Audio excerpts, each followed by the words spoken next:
মৰমৰ ছাত্ৰ-ছাত্ৰীসকল, ই কক্ষালৈ তোমালোকক স্বাগতম। মই অংগৰাগ ভূঞা আৰু মই দশম শ্ৰেণীৰ অসমীয়া বিষয়ৰ পাঠ্যপুথি অসমীয়া সাহিত্য চয়নিকাৰ অষ্টমটো পাঠ অসমৰ জনগোষ্ঠীৰ গাঁথনি আৰু সংস্কৃতি দ্বিতীয়টো ভাগ লৈ আহিছোঁ। প্ৰথমটো ভাগ ইতিমধ্যে আমি আলোচনা কৰিলোঁ আৰু দ্বিতীয়টো ভাগত আমি প্ৰথমটো ভাগত আলোচনা কৰিবলৈ বাকী ৰৈ যোৱা কথাখিনি আলোচনা কৰিম। অৰ্থাৎ ব্ৰিটিছে যেতিয়া অসমখনক পৰাধীন কৰিলে আৰু তাৰ পাছত অসমৰ সংস্কৃতি আৰু ভাষাৰ কি হ'ল, কি দশা হ'ল সেইখিনি কথা আমি এতিয়া আলোচনা কৰিম। কাৰণ ইয়াৰ আগলৈকে আমি আলোচনা কৰিছিলোঁ ব্ৰিটিছসকল অহাৰ আগলৈকে। লেখকে কৈছিল যে মই স্বাধীন অসমৰ কথা কৈছোঁ, অৰ্থাৎ যেতিয়ালৈকে ব্ৰিটিছে পৰাধীন কৰা নাছিল তাৰ আগৰ কথাখিনি আমি পাতিলোঁ। এতিয়া তাৰ পিছৰখিনি আমি আগবাঢ়িম। 19 শতিকাৰ পৰা 20 শতিকাৰ আগভাগলৈ এক নতুন প্ৰব্ৰজন আৰম্ভ হয়। ইয়াৰ আগতে আমি পাইছিলোঁ যে ত্ৰয়োদশ শতিকাত আহোমসকল আহিছিল, তাৰপিছত মুছলমানসকল আহিছে, বেলেগ বেলেগ কাৰণত ৰাজ্যৰ পৃষ্ঠপোষকত আহিছে, ৰজাৰ পৃষ্ঠপোষকত আহিছে, বেপাৰ কৰিবলৈ কোনোবা আহিছে, কোনোবা ধৰ্ম কৰিবলৈ আহিছে, বিভিন্ন কাৰণত আহি আছে। কিন্তু 19 শতিকাৰ পৰা 20 শতিকাৰ আগভাগলৈ এবিধ নতুন ধৰণৰ প্ৰব্ৰজন হয়। প্ৰব্ৰজন মানে বেলেগ ঠাইৰ পৰা অহা। ব্ৰিটিছ আহিল ইয়াণ্ডাবু সন্ধিৰ পাছত। ব্ৰিটিছ কেতিয়া আহিল? ইয়াণ্ডাবু সন্ধিৰ পিছত। ইয়াণ্ডাবু সন্ধি হৈছিল 1826 চনত। এই চনটো মনত ৰাখি থৰিবা, কাৰণ এইটো কেৱল অসমীয়া পৰীক্ষাতে নহয়, তোমালোকৰ যিকোনো পৰীক্ষাতেই এইটো প্ৰতিযোগিতামূলক পৰীক্ষাতেই এইটো আহিব যে ইয়াণ্ডাবু সন্ধি কিমান চনত হৈছিল, বা অসম কেতিয়া পৰাধীন হৈছিল, বা অসমৰ স্বাধীনতা কেতিয়া ব্ৰিটিছৰ হাতলৈ গৈছিল। 1826 চন ইয়াণ্ডাবু সন্ধি। ইয়াণ্ডাবু সন্ধি সুদমতে ব্ৰিটিছলৈ শাসনভাৰ গুচি যায়। তেতিয়াই অসমৰ স্বাধীনতা সূৰ্য অস্ত গ'ল। অসমৰ স্বাধীনতাৰ সূৰ্য অস্ত কেতিয়া গ'ল? 1826 চনৰ ইয়াণ্ডাবু সন্ধিৰ পাছত। ব্ৰিটিছৰ লগে লগে অসম দেশত নতুন নতুন সংস্কৃতি সম্পন্ন লোক আহিল। আৰু ব্ৰিটিছসকল যে আহিল সকলো বেয়া হ'ল এনেকুৱা নহয়। তেওঁলোক যেতিয়া আহিল, তেওঁলোকৰ লগত কিছুমান সংস্কৃতি আহিল, নতুন নতুন তেওঁলোকৰ পশ্চিমীয়া যি সংস্কৃতিৰ যিবোৰ ভাল দিশবোৰ সেইবোৰ আমাৰ অসমলৈ আহিল। কিছু আহিল চাকৰি সম্পৰ্কত, কাৰোবাক আকৌ আনি বহুৱালে। আৰু কি হ'ল, মানুহ কিছুমান আহিল আৰু কিছুমানক চাকৰিৰ বাবে লৈ অহা হৈছিল আৰু কাৰোবাক কাম কৰিবলৈ লৈ অহা হৈছিল। এইসকলে বহুতে অসমীয়া ভাষাটো গ্ৰহণ যে নকৰিলেই, আনকি অসমীয়া ভাষা বহিষ্কাৰ কৰি বঙলা ভাষাটো বৰ পীৰাত বহুৱাই 1836 চনৰ পৰা 1873 চনলৈকে, 1836ৰ পৰা 1873 চনলৈকে কি কৰিলে? অসমীয়া ভাষাৰ ঠাইত বঙলা ভাষা স্কুলীয়া শিক্ষাৰ মাধ্যম কৰিলে। এতিয়া যে আমি অসমীয়া মাধ্যমত পঢ়ি আছো, কিন্তু সেই মাধ্যমটো সলনি কৰি কি কৰিলে? 1836 পৰা 1873লৈকে বঙালী ভাষা কৰিলে। কেতিয়া কৰিলে? যেতিয়া চাকৰি সূত্ৰে বা ব্ৰিটিছসকলে যেতিয়া বহিৰাগত আনিছিল, যেতিয়া অসমত আনিলে, তেওঁলোকে কিন্তু অসমীয়া ভাষাটো গ্ৰহণ কৰা নাছিল। আৰু তেওঁলোকে কি কৰিলে? চক্ৰান্ত কৰি অসমীয়া ভাষাটো আঁতৰাই স্কুলীয়া শিক্ষাৰ মাধ্যম বঙলা ভাষা কৰিছিল 1836 পৰা 1873লৈকে। কিন্তু দেশপ্ৰাণ অসমীয়াৰ যত্নত আৰু অসমীয়া ভাষা যি ৰাখিবলৈ যিসকল প্ৰচেষ্টা কৰিলে, শেষত আমাৰ স্কুল আদালতত পুনৰ অসমীয়া ভাষা প্ৰৱৰ্তন হ'ল। কৈছে যে কিন্তু দেশপ্ৰাণ অসমীয়াৰ যত্ন আৰু প্ৰচেষ্টাত অসমীয়া ভাষা আমাৰ স্কুল আদালতত পুনৰ প্ৰতিষ্ঠা হ'ল। এই সময়খিনিত নাছিল, এই সময়ছোৱাত নাছিল, 36ৰ পৰা 73লৈ নাছিল, কিন্তু তাৰ পাছৰ পৰা পুনৰ অসমীয়া আহি থিতাপি ল'লে।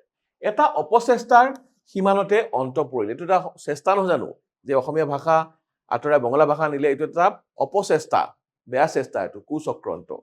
আৰু এইটো তাতেই শেষ হ'ল 1873। অসমীয়া বিপৰ্যয় প্ৰতিহত হ'ল আৰু অসমতে অসমীয়া যেতিয়া এলাগী হৈছিলগৈ, সেই কথাটো, সেই বিপৰ্যয়টো, অসমীয়া ভাষালৈ নামি অহা বিপৰ্যয়টো আঁতৰি গ'ল, বিপৰ্যয়টো প্ৰতিহত হ'ল। ব্ৰিটিছ আহিল, চাহ উদ্যোগ প্ৰতিষ্ঠা হ'ল।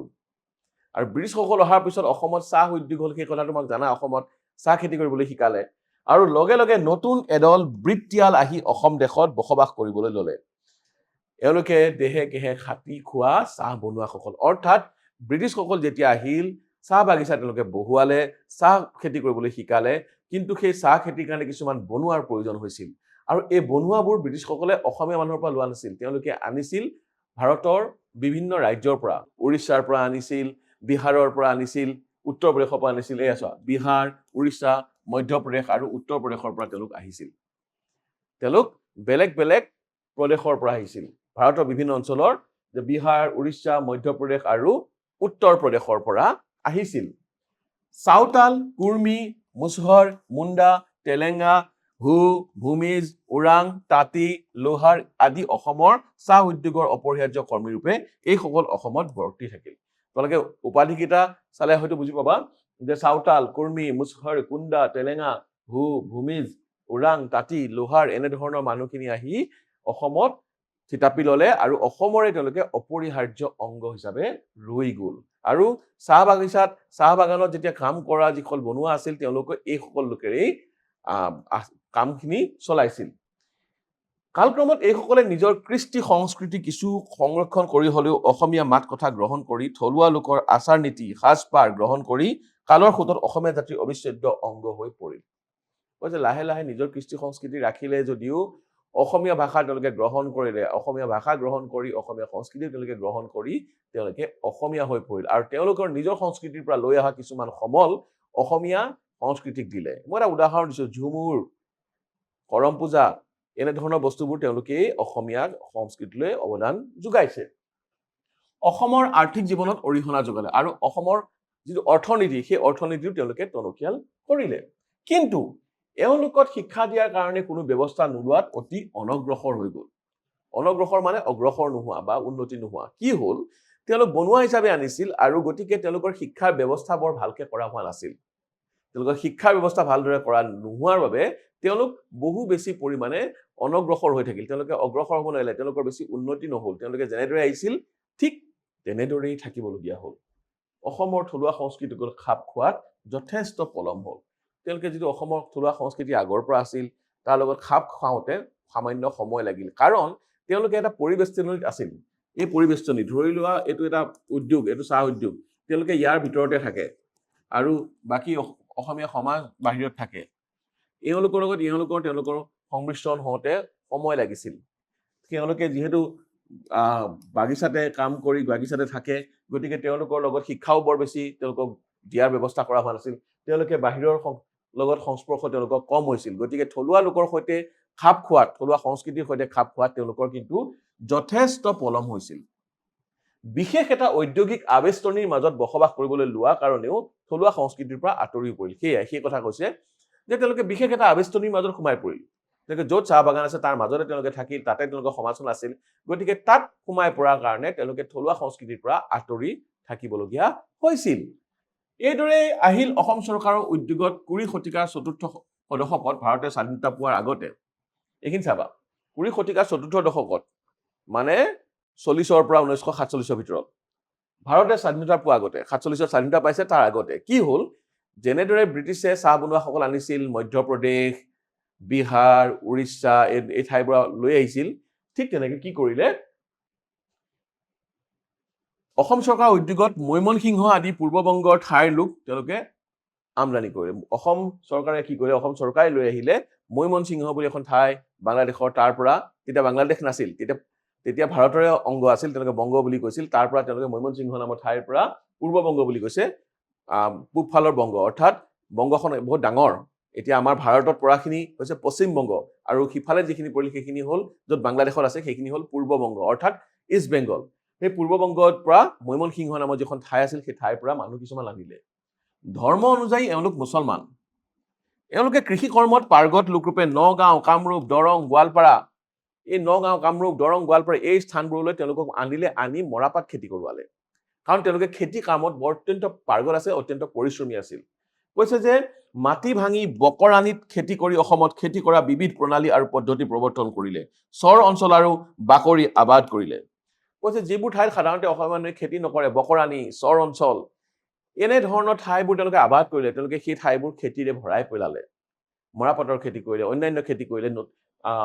তেওঁলোকে কি কৰিলে, বিবিধ প্ৰণালী, কৃষি কৰ্মত পাৰ্গতটো আছিলেই, তেওঁলোকে বিবিধ প্ৰণালী আৰু পদ্ধতি প্ৰৱৰ্তন কৰিলে। নতুন নতুন প্ৰণালী খেতি কৰাৰ নতুন নতুন পদ্ধতি অৱলম্বন কৰিলে আৰু তেওঁলোকে যথেষ্ট পৰিশ্ৰমী আছিল। গতিকে এই ঠাইবোৰ নগাঁও, কামৰূপ, দৰং, তাৰপিছত গোৱালপাৰা এনে ঠাইবোৰত তেওঁলোকক খেতি কৰিবলৈ লৈ অহা হৈছিল আৰু তেওঁলোক অসমত আহি নিগাজিকৈ থাকিবলৈ ল'লে। মৰাপাটৰ খেতিৰ বহুল প্ৰচাৰ আৰু প্ৰসাৰতা লাভ হ'ল এওঁলোকৰ পৰাই। কিন্তু মন কৰিবলগীয়া যে এওঁলোকে নিজৰ মাতৃভাষা জলাঞ্জলি দি অসমীয়া ভাষাকে গ্ৰহণ কৰি অসমীয়া মাধ্যমৰ স্কুল পাতি এই দেশৰ থলুৱা প্ৰজাৰ লগত মিলিবলৈ চেষ্টা চলালে। এইটো আটাইতকৈ ডাঙৰ কথা। তেওঁলোকে আহি তেওঁলোকে খেতি খোলা কৰিলে, খেতি খোলা কৰি অসমত থাকিলে। মৰাপাটৰ খেতি অসমৰ তেওঁলোকৰ বাবে প্ৰচাৰ হ'ল আৰু মৰাপাটৰ খেতিৰ পৰা আৰ্থিকভাৱে অসমৰ বহুত লাভ হ'ল। কিন্তু তেওঁলোকে আৰু এটা কাম কৰিলে যে তেওঁলোকে নিজৰ ভাষা জলাঞ্জলি দি অসমীয়া ভাষাকে আপোন কৰি ল'লে, অসমীয়া ভাষাকেই নিজৰ ভাষা কৰি ল'লে। আৰু কি হ'ল, তেনেদৰে তেওঁলোকে অসমৰ যিবোৰ থলুৱা মানুহ তেওঁলোকৰ লগত মিলিবলৈ চেষ্টা চলালে। কালক্ৰমত এওঁলোককে ন অসমীয়া মুছলমান বুলি কোৱা হ'ল। তেওঁলোকক কি বুলি কোৱা হ'ল? ন অসমীয়া মুছলমান। তেওঁলোকে ধৰ্মত মুছলমান আছিল আৰু অসমলৈ আহি তেওঁ নিজৰ থলুৱা ভাষা জলাঞ্জলি দি অসমীয়া ভাষা গ্ৰহণ কৰিলে আৰু কালক্ৰমত অৰ্থাৎ পৰৱৰ্তী কালত তেওঁলোকক ন অসমীয়া মুছলমান বুলি কোৱা হ'ল। এই গোটেইবোৰক লৈ অসমীয়া জাতি, অসমীয়া ভাষাৰে এওঁলোক নিজকে প্ৰতিষ্ঠা কৰি থাকিল। আৰু এই সমগ্ৰ মানুহপুঞ্জ, এই আহোমৰ পৰা আৰম্ভ কৰি তাৰ আগতে থকা যিবোৰ কছাৰী আছিল, কোচ আছিল, সেইসকলৰ পৰা আৰম্ভ কৰি আহোমসকল, মুছলমানসকল আৰু চাহ বনোৱাসকল, চাহ বাগিচাত যিসকল আহিল তেওঁলোক, আৰু তাৰপিছত এই মৈমনসিংহৰ পৰা অহা যিসকল লোক আছিল, এই সকলোবোৰ যেতিয়া অসমীয়া ভাষাক আঁকোৱালি ল'লে আৰু এই সকলোবোৰকে লৈ অসমীয়া জাতি গঢ় ল'লে। এইদৰে কৈছে এই অসমীয়া ভাষাৰে এওঁলোকে নিজকে প্ৰতিষ্ঠা কৰি থাকিল। অসমীয়া ভাষাৰ মাজতে তেওঁলোকে, অসমীয়া সংস্কৃতিৰ মাজতে তেওঁলোকে নিজকে লীন নিয়ালে। ব্ৰিটিছৰ দিনত অসমলৈ ৰেলগাড়ী আহিল, যাতায়াতৰ সুবিধা হ'ল। বেপাৰ বাণিজ্যৰ কাৰণে বহুতো পাঞ্জাবী, শিখ, মাৰোৱাৰী, বিহাৰী, ৰাজস্থানী লোক আহিল। কাৰণ ব্ৰিটিছসকল যেতিয়া আহিল যাতায়াতৰ উন্নতি হ'ল, অৰ্থাৎ তেওঁলোকে স্থলপথ, ৰেলপথ এইবোৰ সাজিলে। সজাৰ পিছত কি হ'ল, যাতায়াতৰ যেতিয়া সুবিধা হ'ল, বেপাৰ বাণিজ্য কৰিবলৈ ভাৰতৰ অন্যান্য স্থানৰ পৰা অসমলৈ আহিবলৈ সুবিধা হ'ল।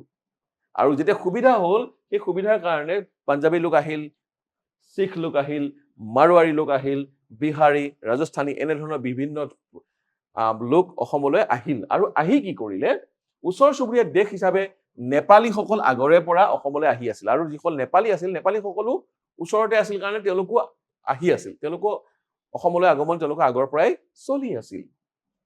ভাৰতৰ বিভিন্ন অঞ্চলৰ পৰা আহি অসমৰ ভৌগোলিক পৰিসীমাৰ মাজত থাকি অসমীয়া হৈ পৰিল। আৰু তেওঁলোকে কি হ'ল, বেলেগৰ পৰা আহিও কিন্তু অসমীয়া হৈ পৰিল। কিন্তু ভাৰতৰ অন্যান্য ৰাজ্যৰ পৰা লোকসকল কিন্তু এইসকলৰ বেছিভাগেই নিজ নিজ এলেকাৰ লগত সম্পূৰ্ণ সম্বন্ধ বজাই ৰাখিলে। এওঁলোক আহিল কিন্তু নিজৰ যিবোৰ প্ৰকৃত স্থান আছিল তাৰ লগত তেওঁলোকে সম্পৰ্ক ছেদ কৰা নাছিল। ধৰি লোৱা বিহাৰৰ পৰা যিসকল লোক আহিল তেওঁলোকে বিহাৰৰ লগত তেওঁলোকৰ সম্বন্ধ তেওঁলোকে বজাই ৰাখিলে, ৰাজস্থানৰ লোকসকল ৰাজস্থানৰ লগত সম্বন্ধ বজাই ৰাখিলে। তেওঁলোকে নিজৰ কিন্তু সংস্কৃতি সম্পূৰ্ণৰূপে জলাঞ্জলি দিয়া নাছিল। গতিকে অসমত অৰ্জা ধনেৰে অসমত চলাৰ উপৰিও আন এখন ঘৰ নিজ ঠাইত অটুট ৰাখিলে। অৰ্থাৎ অসমত তেওঁলোকে চলিলে কিন্তু তেওঁলোকে যি ঠাইত আছিল, তেওঁলোকৰ যি মূল আছিল, সেই মূলত থকা ঠাইখনৰো তেওঁলোকে তাৰ লগত সংযোগ স্থাপন কৰিলে আৰু তাৰ অসমৰ ধনেৰে অসমত চলাৰ উপৰিও অন্য এখন ঠাইত এখন ঘৰ চলাই আছিল। যাহ যোৱাৰ এটা প্ৰধান উপায় হৈছে ভাষা গ্ৰহণ। আৰু এটা জাতিত যাহ যোৱাৰ, লীন হোৱাৰ, বিলীন হৈ যোৱাৰ এটা উপায় হৈছে ভাষাটো গ্ৰহণ কৰা। তেওঁলোকে নিজৰ মূল পৰিচয় ৰক্ষা কৰিও বহুতে অসমীয়া হৈ পৰিল। আৰু তেওঁলোকে কি কৰিলে, নিজৰ পৰিচয় অক্ষুণ্ণ ৰাখিলে, নিজৰ পৰিচয়টো একেই ৰাখিলে, কিন্তু ভাষা গ্ৰহণ কৰি তেওঁলোক অসমীয়া হৈ পৰিল। ৰাজনৈতিক বিচাৰত আৰু সামাজিক বিচাৰত তেওঁলোক হৈ পৰিল অসমীয়া। অৱশ্যে বহুতে আকৌ অসমীয়া ভাষাটো গ্ৰহণ নকৰিলে। অসমীয়া মাধ্যমৰ বাহিৰেও এওঁলোকৰ দ্বাৰাই আন মাধ্যমৰ স্কুল অসমত প্ৰতিষ্ঠা হ'ল। কৈছে যে বেছিভাগ লোকেই অসমীয়া ভাষাটো গ্ৰহণ কৰিলে আৰু অসমীয়া ভাষাটো গ্ৰহণ কৰি নিজকে অসমীয়া বুলি নিজকে পৰিচয় দিবলৈ ল'লে। কিন্তু সকলোৱে কিন্তু সেইটো কাম নকৰিলে। কিছুমানে নিজৰ ভাষাটো জলাঞ্জলি নিদিলে, নিজৰ ভাষাটো এৰি নিদিলে আৰু অন্যান্য ভাষাৰ বিদ্যালয় অসমত প্ৰতিষ্ঠা কৰিলে। গতিকে এইখিনিত অকণমান সকলোখিনি যাহ যোৱা নাই। এওঁলোকে যিসকল যাহ যোৱা নাই তেওঁলোকে নিজৰ কি কৰিলে, অসমীয়া ভাষাৰ মাধ্যমৰ বাহিৰেও এওঁলোকৰ দ্বাৰাই আন মাধ্যমৰ স্কুল অসমত প্ৰতিষ্ঠা কৰিলেহি। তাৰপিছত কি হ'ল, ভাৰত স্বাধীন হ'ল কিমানত? 1947 চনৰ 15 আগষ্টত। এইটো সকলোৱে জানে, এইটো মুখস্থ কৰিবলগীয়া নহয়, আচলতে সকলোৰে মুখতে থাকে। 1947 চনৰ 15 আগষ্টত ভাৰত স্বাধীন হ'ল। দেশ বিভাজন হ'ল আৰু ভাৰতখন যেতিয়া স্বাধীন হ'ল, অখণ্ড হৈ স্বাধীন হোৱা নাই। ভাৰতখন দুটা টুকুৰা হ'ল, পাকিস্তান আৰু ভাৰত। পাকিস্তানলৈ যোৱাসকল গুচি গ'ল আৰু পাকিস্তান এইখন যেতিয়া হ'ল, এফালে পাকিস্তানখন ভাৰতখনৰ দুভাগত থাকিল। এইফালে এতিয়াও পাকিস্তান আছে, এইফালে বাংলাদেশ আছিল। এই বাংলাদেশখনক আগতে কোৱা হৈছিল পূব পাকিস্তান। কালক্ৰমত পূব পাকিস্তান গৈ বাংলাদেশ হ'ল। আগতে এইখন ভাৰত আছিল, ধৰি লোৱা এখন ভাৰত, আৰু এখন বাংলাদেশ, আৰু এখন পাকিস্তান। এতিয়া কি হ'ল, এই পাকিস্তান আগতে এই ঠাইখিনি, দুইখিনি ঠাই পাকিস্তান আছিল। এইখিনি পশ্চিম পাকিস্তান, এইখিনি পূব পাকিস্তান। কিন্তু কালক্ৰমত এই পূব পাকিস্তানখন কি হ'লগৈ, বাংলাদেশ হ'লগৈ। বাংলাদেশ নামে প্ৰতিষ্ঠা হ'ল। বাংলাদেশ মানে নামৰ এখন নতুন দেশ হ'লগৈ। আৰু যেতিয়া বাংলাদেশ হ'ল, তাৰপিছত তেওঁলোক বাংলাদেশী কিছুমান আহি অসমলৈ অনুপ্ৰৱেশ কৰিলে। অনুপ্ৰৱেশ ঘটিল অসমলৈ। গতিকে আহি পৰিল বিদেশী নাগৰিকৰ বহিষ্কৰণ। গতিকে অসমত বিদেশী নাগৰিক বহিষ্কাৰ কৰিব লাগে বুলি এটা দাবী উঠিল। এয়া ৰাজনৈতিক বিচাৰ। দেশৰ গৰাকীয়ে ভাৰতৰ বাহিৰৰ নাগৰিকক বহিষ্কাৰ কৰক। অৰ্থাৎ এতিয়াতো যদি বাহিৰৰ পৰা আহিছে, বহিৰাগত আহিছে অসমলৈ, অসমখনৰ যিটো অস্তিত্ব ক্ষুণ্ণ হ'ব, অস্তিত্ব বিপদাপন্ন হ'ব। গতিকে দেশত, এইটো কৈছে ৰাজনৈতিক বিচাৰ, দেশৰ যি গৰাকী আছে ভাৰতৰ বাহিৰৰ নাগৰিকক তেওঁলোকক উলিয়াই দিব লাগে। তাত কোনো অসমীয়াই তথা ভাৰতীয় বাধা দিয়াৰ অধিকাৰ নাই। আৰু যদি অসমৰ বহিৰাগত যিসকল অসমীয়া নহয়, তেওঁলোকক ভাৰত চৰকাৰে তেওঁলোকক যদি বাহিৰলৈ উলিয়াই দিয়ে, তাত কোনেও আপত্তি কৰাৰ থল নাথাকে। অসমীয়া প্ৰজাসাধাৰণে নিজৰ ভাষা সাহিত্য, মাত কথা, কৃষ্টি সংস্কৃতি, সাজ সজ্জা ৰক্ষা কৰক। আৰু কৈছে অসমীয়াসকলে নিজৰ সংস্কৃতিটো ৰক্ষা কৰি থকাটো উচিত। বেশ পোষাক বিদেশী ৰূপ ধাৰণ কৰি থাকিও সেইসকল অসমীয়া জীৱনে মৰণে অসমীয়া। কৈছে যে আমাৰ সাজপাৰত পৰিৱৰ্তন আহিল। আমি এতিয়া যিবোৰ সাজ পিন্ধো সেইবোৰ সাঁচেকাতে অসমীয়া নাছিল, কিন্তু অসমীয়া সমাজে সেইবোৰ গ্ৰহণ কৰি ল'লে। গতিকে সাজপাৰত যদি আমি পৰিৱৰ্তন হ'লেও কিন্তু আমি সাঁচেকাতে জীৱনে মৰণে অসমীয়া। গতিকে আমি সেই চিনাকিটো, সেই পৰিচয়টো আমি ধৰি ৰাখিব লাগে। ব্ৰিটিছ অহাৰ লগে লগে ৰেলগাড়ী যেনেকৈ আহিল, কোট পেণ্টটো আহিল। আগতে মানুহে ধুতি চৰিয়া পিন্ধিছিল, পাজামা পিন্ধিছিল আৰু বিভিন্ন ধৰণৰ সাজ পিন্ধিছিল, কিন্তু কোট পেণ্ট পিন্ধা নাছিল। ব্ৰিটিছসকল যেতিয়া আহিল, ৰেলগাড়ী যেতিয়া আহিল, বা তেনেদৰে কোট পেণ্টটো আহিল, কেক বিস্কুটো আহিল। আৰু আগতে মানুহে পিঠা পনাই খাইছিল, আৰু কিন্তু ব্ৰিটিছসকল অহাৰ পিছৰ পৰা কেকৰ আমদানি হ'ল। অৰ্থাৎ আমাৰ সংস্কৃতিলৈ কেক সোমাই পৰিল, কেক সোমাল, বিস্কুট সোমাল, বিমান আৰু মটৰ পৰিবহণো চালু হ'ল। অৰ্থাৎ বিমান আহিল, এৰোপ্লেন আহিল, হয়, মটৰ পৰিবহণ আহিল। তাৰ আগলৈকে আমি ঘোঁৰা গাড়ী, গৰু গাড়ী, তেনেধৰণৰ গাড়ীতে আমি চলিবলগীয়া আছিল। কিন্তু ব্ৰিটিছ অহাৰ পিছত আমাৰ কি আহিল, বিমান আহিল, মটৰ পৰিবহণ আহিল, ৰেলগাড়ী আহিল, হোটেল প্ৰতিষ্ঠা হ'ল, বিভিন্ন খাদ্য সামগ্ৰী পৰিৱেশন কৰিবলৈ ল'লে। অৰ্থাৎ আগতে মানুহবোৰে মাজত হোটেল থাকিব নাছিলেই, ইঘৰে সিঘৰৰ ঘৰত খাইছিল বা তেনেধৰণৰ। কিন্তু যেতিয়া আহিল, আমাৰ সংস্কৃতিত সামান্য পৰিৱৰ্তন হ'ল, কাপোৰ কানি পৰিৱৰ্তন হ'ল, আমাৰ যিবোৰ যাতায়াত, যিবোৰ পৰিবহণৰ ব্যৱস্থা, সেই পৰিবহণৰ ব্যৱস্থা সলনি হ'ল। ৰেলগাড়ী আহিল, মটৰ গাড়ী আহিল, বিমান আহিল, এনেধৰণৰ যাতায়াতৰ উন্নতি হোৱাৰ কাৰণে বেপাৰ আহিল, নহয় জানো? আৰু বেপাৰ যেতিয়া আহিল, হোটেলো প্ৰতিষ্ঠা হ'ল। অৰ্থাৎ হোটেলো পাতিবলৈ ল'লে। তাৰ আগতে হোটেলো নাছিল। এটা সময়ত ব্ৰিটিছ গ'ল, ব্ৰিটিছসকল থাকি তেওঁলোকে গুচি গ'ল। চাহ উদ্যোগ ৰ'ল, ৰেলগাড়ী ৰ'ল, প্লেন ৰ'ল। তেওঁলোকে গুচি গ'ল, কিন্তু তেওঁলোকে দি থৈ যোৱা কিছুমান ভাল অৱদান থাকি গ'ল। চাহ উদ্যোগটো তেওঁলোকে দিছিল, চাহ উদ্যোগটো ৰৈ গ'ল। এই ৰেলগাড়ী ৰৈ গ'ল, প্লেন ৰৈ গ'ল। আগৰে পৰা হিন্দু মুছলমান সমাজত লোক ঢাককৈ চলা খানা পিনা সামাজিকভাৱে আৰু হোটেলৰ যোগেদি পৰিৱেশনৰ ব্যৱস্থা হ'ল। সেইটো কথাই কৈছে যে আগতে মানুহবোৰে ঘৰে ঘৰে খাইছিল, কিন্তু এতিয়া হোটেলত গৈ খাব পৰা যিটো ব্যৱস্থা, যিটো আমাৰ কাৰণে এতিয়া অত্যন্ত সাধাৰণ কথা। আমি বাহিৰলৈ গ'লে যিকোনো হোটেলত খাব পাৰোঁ, নহয় জানো? কিন্তু তেতিয়া সেয়া নাছিল। তেতিয়া সেয়া মানুহে মানুহৰ ঘৰলৈ গৈ খাইছিল, বাহিৰত তেনেকৈ খোৱা ব্যৱস্থা নাছিল। কিন্তু সেই সংস্কৃতিটো ব্ৰিটিছসকলে দি গ'ল। গতিকে বাহিৰত খোৱাকে খানা পিনা সামাজিকভাৱে আৰু হোটেলৰ যোগেদি পৰিৱেশনৰ ব্যৱস্থাটো তেওঁলোকে থৈ গ'ল। পৰাঠা, ইয়াত পৰাঠা কৈছে, পোলাও, কোৰমা, কোপ্তাৰ লগতে কেক, বিস্কুট, ৰুটি প্ৰচলন হ'ল। এইবোৰ অসমীয়া সমাজত আগতে নাছিল।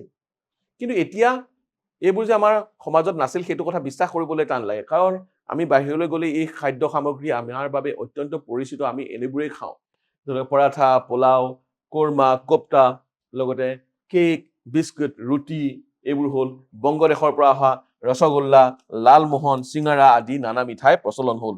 লুচি পুৰিও সোমাই পৰিল। এতিয়া এইবোৰ এনে লাগে যেন আমাৰ সংস্কৃতিৰ এটা অংগ। এইবোৰ আমাৰ সংস্কৃতিত সোমাই পৰিছে। লুচি সোমাইছে, পুৰি সোমাইছে, ৰসগোল্লা, চিঙাৰা, এইবোৰ ক'ত নাপায়। গতিকে সেইখিনি কিন্তু লাহে লাহে আমাৰ ইয়ালৈ সোমাইছিল। তাৰ আগলৈকে আমাৰ ইয়াত প্ৰচলন নাছিল। গতিকে এইটো আমি ক'ব পাৰোঁ যে আমাৰ সংস্কৃতিটো যিদৰে নতুন নতুন সমল লৈছে, এই সাজ সজ্জা, খোৱা পনা, বা খাদ্য পৰিবেশন বা খাদ্য খোৱাৰ যিবোৰ আমাৰ ধৰণ-কৰণ সেইবোৰতো সালসলনি কিন্তু আহিছে আৰু নতুন নতুন উপাদান আমাৰ সংস্কৃতিত সোমাই পৰিছে মাদ্ৰাজী ডোচা চাম্বাৰ আৰু ইডলি হোটেলৰ যোগেদি অসমীয়াই চিনি পোৱা হ'ল আৰু মাদ্ৰাজৰ যিবোৰ ডোচা মাদ্ৰাজী বুলি কয় আচলতে দক্ষিণ ভাৰতৰ যিখিনি বেছিভাগ মাদ্ৰাজী বুলিয়ে কয় আৰু তেওঁলোকে দিয়া বা তেওঁলোকৰ সংস্কৃতিত থকা ডোচা ইডলি এইবোৰো আমাৰ সমাজত সোমাই পৰিল হোটেলত আমি এতিয়া গলে খাব পাৰো জাত কুলৰ বিচাৰ হেৰাই গল আগতে মানুহে জাত কুলৰ বিচাৰ কৰিছিল কোনোৱে কোনো ঘৰত খাব নোৱাৰিছিল সকলোকে একেলগে বহিবলৈ দিয়া নহৈছিল এতিয়া সেইবোৰ অসমত নাই এতিয়া সেইবোৰ আচলতে আমাৰ দেশতেই নাই চুৱাৰ অন্ত পৰিল অৰ্থাৎ এজনে আনুক আছিল যে সেইটো অস্পৃশ্যতা বুলি কয় আগতে এনে এটা নিয়ম আছিল যে যদি জাত পাতৰ যেতিয়া বিচাৰ আছিল যেতিয়া কোনোবা নিহকুলীয়া বুলি যাক গণ্য কৰা হৈছিল তেওঁলোকে ইজনে সিজনক চুলেও তেওঁলোকে চুৱা লাগিছিল বুলি কৈছিল সেইবোৰ এতিয়া আৰু আমাৰ দেশত নাই সেইটো এটা বৰ ভাল কথা একেলগে সকলোৱে খোৱাৰ ব্যৱস্থা হ'ল এতিয়া সকলো একেলগে খাব পাৰে ক্ৰমান্বয়ে বিয়া বাৰুত হিন্দু মুছলমান সকলো লোকে যোগ দিয়া হ'ল আৰু এতিয়া বিয়া হলে হিন্দু মুছলমান সকলো সমানে যোগ দিব পাৰে মৰা জিয়াৰ খবৰ কৰা হ'ল কোনোবা যদি হিন্দু লোক ঢুকাইছে মুছলমান লোকেও খবৰ কৰা হ'ল আৰু মুছলমান লোক ঢুকালে হিন্দু লোকেও খবৰ কৰা এনে ধৰণৰ মানুহৰ মাজত সম্প্ৰীতি বাহিল মৰাশ সৎকাৰতো ভাগ লোৱা হ'ল সকলো উৎসৱতে সকলোৱে যোগ দিয়া হ'ল এই গোটেইবোৰ হ'ল স্বতঃপ্ৰণোদিতভাৱে হোৱা প্ৰক্ৰিয়া কৈছে যে এতিয়া কি হ'ল আমাৰ মাজত একেলগে আমি আছো একেলগে বাস কৰি আছো যুগ যুগ ধৰি গতিকে তেওঁলোকৰ যদি বেলেগ এটা ধৰ্মৰ যদি লোক কোনোবা ঢুকায় তেনেহলে ইটো ধৰ্মৰ লোকসকলে গৈও খবৰ কৰে মৰাশৰ যেতিয়া সৎকাৰ কৰে মৰাশ আচলতে খ বুলি ক'ব লাগে সৎকাৰতো ভাগ লোৱা হ'ল যেতিয়া থাকে সেই সৎকাৰতো ভাগ লোৱা হ'ল বা সেইবোৰ কথা একেবাৰে সাধাৰণ হৈ পৰিল এইটো কাৰণেই যে আমি একেলগে আছো গতিকে সেই সম্প্ৰীতি আমাৰ মাজত সোমাই পৰিছে কৈছে যে এই গোটেইবোৰ হ'ল স্বতঃপ্ৰণোদিতভাৱে অৰ্থাৎ কোনোবাই আমাক এইখিনি কৰিবলৈ কোৱা নাই আমাৰ এইখিনি আনৰ প্ৰতি থকা আমাৰ ভাল ভাৱ বা বেলেগৰ আমাৰ প্ৰতি থকা ভাল ভাৱ এই গোটেইখিনি থকাৰ কাৰণেহে নিজে নিজেই হৈছে এইখিনি জোৰ কৰি জাপি দিয়া কোনেও নাই নহয়নে সংস্কৃতি এয়া স্বাভাৱিক প্ৰক্ৰিয়া আৰু এইবোৰ প্ৰক্ৰিয়াই হৈছে সংস্কৃতিৰ এটা স্বাভাৱিক পদ্ধতি বা প্ৰক্ৰিয়া এইবিলাক এতিয়া আঁফলা বিচাৰেৰে ভাগ কৰিব নালাগে আঁফলা মানে এনেকে বিচ্ছেদ কৰা বা প্ৰভেদ কৰা পৃথক কৰা এতিয়া মানুহক আৰু পৃথক কৰিব নালাগে এনেধৰণে আঁফলা ফালি ফালি যেনেকে পৃথক কৰে তেনেদৰে পৃথক কৰিব নালাগে মানুহবোৰক এইবোৰ নিজে নিজে সোমাই পৰিছে অসমীয়া জনসংখ্যাৰ ক্ষুদ্ৰতালৈ মনত ৰাখি অসমীয়াৰ মাজত জাহ গৈ থকা বিভিন্ন সম্প্ৰদায় আৰু জনগোষ্ঠীক যেন পৃথককৰণ কৰিবলৈ নাযাওঁ এই গোটেইবোৰক লৈহে অসমীয়া সমাজ কৈছে যে অসমীয়া বুলিলেই বহু এটা ক্ষুদ্ৰ জাতি ইমান বৰ ডাঙৰ জাতি নহয় কিন্তু তুলনামূলকভাৱে অসমীয়াটো আমি নিজকে বহুত ডাঙৰ আমাৰ গৌৰৱ গাথা বহুত আছে গৌৰৱ কীৰ্তি আছে কিন্তু আমাৰ জনসংখ্যাৰ ফালৰ পৰা অসমীয়া এটা বহুত বেছি ডাঙৰ জাতি নহয় এটা জাতি হয় কিন্তু অসমীয়া এটা ক্ষুদ্ৰ জাতি গতিকে এই জাতিটো যদি আৰু আঁফালো যে এওঁলোকৰ এইটো সংস্কৃতি আমাৰ লগত নিমিলে গতিকে তেওঁলোকক বাদ কৰি দিয়া এওঁলোকৰ এইখিনি বস্তু আমাৰ লগত নিমিলে তেওঁলোকক বাদ কৰি দিয়া এনেদৰে যদি আঁফলা বিচাৰ কৰিবলৈ লওঁ তেনেহলে আমাৰ সমাজখন আৰু ক্ষুদ্ৰ হৈ যাব অসমীয়া সমাজখন আৰু ক্ষুদ্ৰ হৈ যাব এইটোৱে কৈছে যে অসমীয়াৰ মাজত জাহ গৈ থকা বিভিন্ন সম্প্ৰদায় আৰু জনগোষ্ঠীক যেন পৃথককৰণ কৰিবলৈ আমি নাযাওঁ আমি তেওঁ অসমীয়া নহয় মইহে অসমীয়া বা মই অসমীয়া নহয় তেওঁহে অসমীয়া তেনেধৰণৰ আঁফলা কথাৰে যাতে সমাজখন আৰু বিভক্ত নকৰো সেই কথাটোৱে লেখকে কৈছে জাতীয় সংহতি আৰু সম্প্ৰীতি ৰক্ষাৰ কাৰণে সুসংহত সাংস্কৃতিক আমি যেন উৎখাত কৰিবলৈ নলওঁ আমাৰ মাজত এটা সুসংহত সংস্কৃতি আছে ইটোৱে সিটোৰ মাজত সম্প্ৰীতি আছে আমাৰ সমন্বয় আছে আৰু সমন্বয় আমি ইজনে সিজনৰ মাজত বান্ধোনেৰে বান্ধ খাই আছো যাতে আমি এইটোক উৎখাত কৰিবলৈ নাযাওঁ ইয়াক যাতে আমি আঁতৰাবলৈ নাযাওঁ অসমৰ বৈচিত্ৰ্যপূৰ্ণ জনগোষ্ঠীৰ গাঁথনিতে অসমীয়াৰ বৈশিষ্ট্য ৰক্ষা পৰিছে আৰু অসমৰ যিটো বৈশিষ্ট্য আৰু এই গোটেই বৈশিষ্ট্যটো অসমৰ বৈচিত্ৰ্যপূৰ্ণ জনগোষ্ঠীতহে কিন্তু ৰক্ষা পৰিছে যদি ফালি ফালি গৈ থাকো অসমীয়া বুলি ক'বলৈ কোনো নৰব সকলো কিবা নহয় কিবা জনগোষ্ঠীৰ অংগ গতিকে কৈছে যে অসমীয়া যিটো বৈচিত্ৰ্যপূৰ্ণ জনগোষ্ঠীৰ বৈশিষ্ট্যটো ইয়াতে ৰক্ষা পৰিছে অৰ্থাৎ এই অসমীয়া সংস্কৃতিৰ বৈশিষ্ট্য ইয়াতে ৰক্ষা পৰিছে ক'ত ৰক্ষা পৰিছে অসমীয়াৰ বৈচিত্ৰ্যত জনগোষ্ঠীৰ বৈচিত্ৰ্যত ৰক্ষা পৰিছে গতিকে সেইখিনিক যদি আমি পৃথক পৃথক কৰিবলৈ যাওঁ তেতিয়া অসমীয়া বুলিবলৈ একো নৰব সেই কথাটোকে লেখকে সোঁৱৰাই দিছে তোমালোকৰ নিশ্চয় ভাল লাগিল নহয়নে বাৰু এতিয়া যদি ভাল লাগিল আমি আৰু এটা কাম কৰো যিকেইটা ইয়াত আমাৰ বাবে কঠিন শব্দ আছে সেই শব্দকেইটা এবাৰ আলোচনা কৰি লওঁ ইতিমধ্যেতো মই আলোচনা কৰিছোৱে তথাপি কিছুমান শব্দ আছে যদি তোমালোকৰ পুনৰ আলোচনাৰ প্ৰয়োজন আছে সেইখিনি মই কৈ দিছো আঁফলা নীতি সেয়া বিভেদকামী মনোভাৱ এইমাত্ৰ আলোচনা কৰিলো উপভাষা মূল ভাষাৰ আঞ্চলিক ৰূপ অৰ্থাৎ এটা মূল ভাষা থাকে আমি ধৰিলে অসমীয়া আৰু তাৰ আঞ্চলিক ৰূপ অঞ্চলে অঞ্চলে ইয়াৰ ৰূপ বেলেগ হয় সেইটোক উপভাষা বুলি ক'ব পাৰি জাতি কুল বংশৰে বুজোৱাইছে কোনো এক ভূখণ্ডত সাধাৰণতে একে ভাষা ধৰ্ম সংস্কৃতিৰে বসবাস কৰা জনসমষ্টিক জাতি বুলি কোৱা হয় যাহ যোৱা জিন যোৱা বা মিলি যোৱা যাহ যোৱা মানে জিন যোৱা বা মিলি যোৱা ডাক আমি এই ডাকৰ বচনৰ কথা পাইছিলো নহয় গতিকে তাত ডাক শব্দটো পাইছিলো ডাক কোন ডাক কিংবদন্তি পুৰুষ ডাকৰ পিতৃৰ নাম আছিল বৰাহ মিহিৰ নাম এজন ডাঙৰ পণ্ডিত ডাঙৰ এজন পণ্ডিত মানুহ বা ডাকৰ পিতৃ ব্ৰাহ্মণ আৰু মাতৃ কুমাৰ কুলৰ নাৰী আছিল জন্মস্থান বৰপেটাৰ ওচৰৰ লেহি ডঙৰা ডাকৰ জন্ম ক'ত হৈছিল বৰপেটাৰ ওচৰৰ লেহি ডঙৰা বুলি কোৱা হয় অসমৰ সামাজিক জীৱনত ডাকৰ বচন বেদৰ বাণী সদৃশ বুলি কোৱা হয় যে অসমৰ জাতীয় জীৱনত কিবা কথাত মানুহৰ সন্দেহ হলে ডাকেনো এই বিষয়ে কি কৈছে বা ডাকৰ বচনতনো কি আছে সেয়া মানুহে চাই লয় ডাকৰে বহু ক্ষেত্ৰত অসমীয়া সমাজক বা তেওঁ পৰৱৰ্তী সমাজক কিছুমান উপদেশ দি গৈছে কিছুমান সুন্দৰকৈ কিছুমান উপদেশ দি গৈছে তেওঁৰ অভিজ্ঞতা লব্ধ বা জ্ঞানৰ পৰা কিছুমান উপদেশ দি গৈছে সেই উপদেশবোৰ আমাৰ সমাজ জীৱনত অত্যন্ত কামত লাগে এই বচনবোৰ ব্যৱহাৰিক জীৱনৰ বহু উপদেশমূলক কথাৰে ভৰা সৰহভাগে খেতি বাতি বিষয়ক অৰ্থাৎ খেতি বাতি বা পশুপালন ইত্যাদি ক্ষেত্ৰত মানুহক উপদেশ দিবলৈ ডাকে কিছুমান বচন গাইছিল আৰু এই বচনবোৰ বেদৰ বাণী যেন বুলি কৈছে অৰ্থাৎ বেদৰ বাণী যেনেদৰে মানুহে ভালদৰে মানি চলে খুব গভীৰভাৱে মানি চলে ঠিক তেনেকৈ ডাকৰ বচনো আমাৰ অসমীয়া সমাজে তেনেদৰে মানি চলে কৃষিজীৱী মানুহে যুগ যুগ ধৰি লাভ কৰা অভিজ্ঞতাৰ ই বাহক আৰু যিবোৰ সেই অভিজ্ঞতা আছিল কৃষিজীৱী মানুহৰ অভিজ্ঞতা লব্ধ অৰ্থাৎ যিবোৰ অভিজ্ঞতা পাইছে সেই অভিজ্ঞতাৰ পৰাই ডাকে কৈছিল কিন্তু ডাকৰ কিন্তু ইমান নিজৰ হয়তো অভিজ্ঞতা আছিল নে নাই সেই কথা আমি নাজানো কাৰণ ডাকে বহুত কম বয়সতে এইবোৰ কৈছিল যিবোৰ কৃষক আছিল কৃষকসকলৰ অভিজ্ঞতাৰ পৰাই এইবোৰ কথা কৈছে পুৰুষানুক্ৰমে বহুকাল মুখে মুখে চলি অহাৰ পিছতহে ই লিখিত ৰূপ পায় অৰ্থাৎ এতিয়া ডাকৰ বচনৰ কিতাপো পোৱা যায় কিন্তু বহুত যুগ যুগ ধৰি ই মুখে মুখে চলি আছিল ডাকে এনেকে কৈছে এই বিষয়ে ডাকে এনেকে কৈছে তেনেধৰণে ডাকৰ বচনবোৰ কোৱা হয় তান্ত্ৰিক ধৰ্মৰ বিষয়ে আমি পাইছিল নহয় প্ৰাচীন তন্ত্ৰৰ ওপৰত প্ৰতিষ্ঠিত হিন্দু ধৰ্মৰ এটা ৰূপ তান্ত্ৰিক ধৰ্ম নিগাজী মানে স্থায়ী প্ৰবজন এখন ঠাইৰ পৰা আন এখন ঠাইলৈ আহি বসতি কৰা কাৰ্যকে কোৱা হয় প্ৰবজন কৰা বৌদ্ধ ধৰ্ম গৌতম বুদ্ধই প্ৰচাৰ কৰা ধৰ্ম এই ধৰ্মৰ মূল মন্ত্ৰ হল অহিংসাই পৰম ধৰ্ম স্বকীয়তা মানে নিজ স্বকীয়তা হল নিজা বা নিজস্বতা লোকগীত অনাদি কালৰ পৰা মুখে মুখে চলি অহা মৌখিক গীতসমূহকে লোকগীত বুলি কয় লোকগীত মানে লোক মানে মানুহৰ মুখে মুখে যিবোৰ গীত চলি আছে সেইবোৰে লোকগীত উদাহৰণস্বৰূপে নিচুকনি গীত নাও খেলৰ গীত বাৰমাহী গীত আই নাম বিয়া নাম বিহু গীত বনগীত ইত্যাদি এইবোৰ মানুহৰ মুখে মুখে চলি আছে লিখিত ৰূপ পিছত পাইছে কিন্তু মানুহৰ মুখে মুখে চলি আছে গতিকে যিবোৰ মানুহৰ মুখে মুখে চলি অহা যিবোৰ গীত আছিল সেইবোৰকে লোকগীত বুলি কোৱা হয় ইয়াণ্ডাবু সন্ধি মই কৈছিলো নহয় ইয়াণ্ডাবু সন্ধিৰ যোগেদি অসম ব্ৰিটিছৰ হাতলৈ যায় 1826 চনত মান ৰজা আৰু ব্ৰিটিছৰ মাজত হোৱা সন্ধি চুক্তিক কয় ইয়াণ্ডাবু সন্ধি মানে অসম অধিকাৰ কৰি ইয়াত যি অবৰ্ণনীয় অত্যাচাৰ পৰিছিল তাৰ অৱসান বিচাৰি অসমে ব্ৰিটিছৰ ওচৰত সহায় ভিক্ষা কৰিছিল ফলত ব্ৰিটিছসকলে মানক অসমৰ পৰা খেদি পঠিয়াইছিল মান বুলি এটা জাতি আছিল তেওঁলোকে আহোমসকলক পৰাস্ত কৰি মানসকলে অসমত শাসন কৰিছিল তেওঁলোকে অসমীয়া মানুহক বহুত অত্যাচাৰ কৰিছিল শেষত যিসকল আহোমৰ তলত আছিল তেওঁলোকে ব্ৰিটিছক আমন্ত্ৰণ জনাইছিল যে মানক খেদি দিব লাগে আৰু মানক খেদি ব্ৰিটিছে নিজৰ ৰাজ্য প্ৰতিষ্ঠা কৰিছিল আৰু এই চুক্তি অনুসৰি আমাৰ স্বাধীনতা সূৰ্য মাৰ যায় এই চুক্তি অনুসৰি অসম দেশ মান ৰজাৰ পৰা ব্ৰিটিছৰ হাতলৈ যায় আৰু অসমৰ স্বাধীনতাৰ সূৰ্য অৱনমিত হয় মানক খেদি পঠিয়ালে সঁচা কথা কিন্তু মানৰ ৰজাৰ লগত ব্ৰিটিছে যিখন চুক্তি কৰিলে সেইখনক নাম দিয়া হৈছিল ইয়াণ্ডাবু চুক্তি 1826 চনত হৈছিল আৰু এই চুক্তি অনুসৰি মানৰ পৰা ব্ৰিটিছৰ হাতলৈ অসমৰ শাসন গুচি যায় অৰ্থাৎ তেতিয়াই অসম পৰাধীন হয়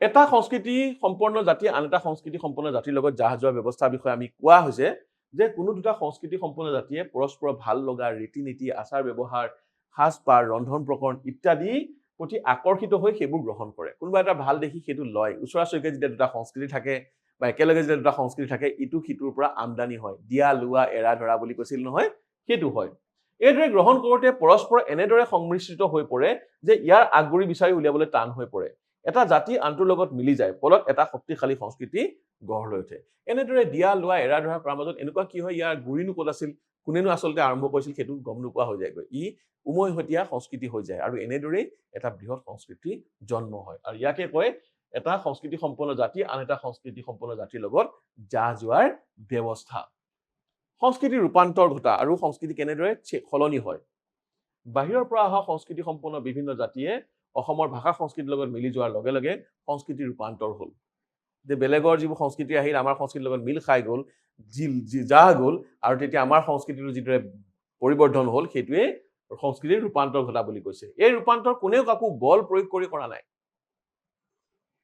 ই এক স্বাভাৱিক প্ৰক্ৰিয়া সম্পৰ্ক হৈছিল ফলত ভাষাৰ ক্ষেত্ৰত বিভিন্ন শব্দমালা সোমাই পৰিল আৰু সংস্কৃতিৰ ক্ষেত্ৰত থলুৱা সংস্কৃতি বাহিৰৰ সংস্কৃতিৰ লগত সমিষ্ট হৈ এক বলিষ্ঠ সংস্কৃতি সৃষ্টি হোৱা পথত আগবাঢ়িল ভাষাৰ কিছুমান সলনি হ'ল কিছুমান নতুন নতুন শব্দ সোমাল ৰন্ধন প্ৰকৰণ আচাৰ ব্যৱহাৰ খাদ্য ইত্যাদি এই সকলোতে সাল সলনি আহিল এইটোৱে ৰূপান্তৰ ঘটিল অৰ্থাৎ সংস্কৃতিটো ৰূপান্তৰ ঘটিল ৰূপৰ অন্তৰ হ'ল অৰ্থাৎ ৰূপ সলনি হ'ল এতিয়া আমি যিখিনি কথা আলোচনা কৰিলো এই পাঠটোত কিমানখিনি বুজি পাইছো সেইখিনি বুজি পাবলৈ বা সেইখিনি এবাৰ পৰীক্ষা কৰি চাবলৈ কেইটামান প্ৰশ্ন দিছো এই প্ৰশ্ন আমি একেলগে কৰি চাওঁ আহা প্ৰথম প্ৰশ্ন অতীতত অসমৰ আন এটা নাম কি আছিল অসমৰ নাম এটা আছিল পুৰণি নামটো মনত আছে নহয় কেইবাটাও আছিল এই পাঠটোত থকা অতীতত থকা অসমৰ পুৰণি নামটো কি হ'ল সেইটো হৈছে কামৰূপ প্ৰাগজ্যোতিষপুৰো আছে কিন্তু এই পাঠটোত কামৰূপ নামটোহে আছে গতিকে তোমালোকে কামৰূপটোহে লিখিব পাৰা অসমৰ পুৰণি প্ৰাচীন নাম প্ৰাগজ্যোতিষপুৰো আছিল কিন্তু অতীতত অসমৰ আন এটা নাম কি আছিল বুলি এই পাঠটোত কামৰূপে আছে গতিকে কামৰূপটো তোমালোকে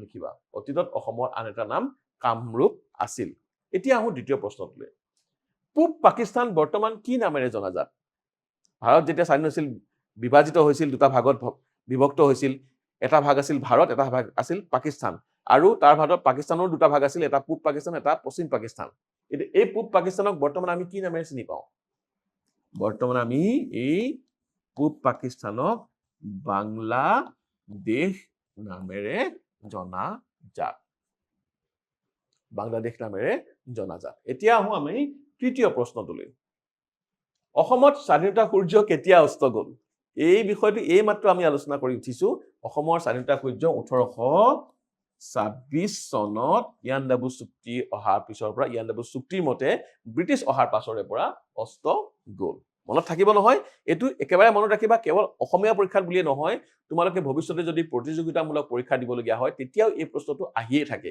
এই প্ৰশ্নটো তোমালোকৰ যেতিয়ালৈকে পৰীক্ষা দি থাকিবা তেতিয়ালৈকে এই প্ৰশ্নটো প্ৰাসংগিক হৈ থাকে এইটো আমি জানিবলগীয়া কথা 4 নম্বৰ অসমলৈ অহা প্ৰথম বহিৰাগত গোষ্ঠী কোন অসমলৈ বহুত বহিৰাগতীয় গোষ্ঠী আহিছে তাৰ ভিতৰত প্ৰথমটো কোন আছিল প্ৰথমটো আছিল মংগোলীয় গোষ্ঠী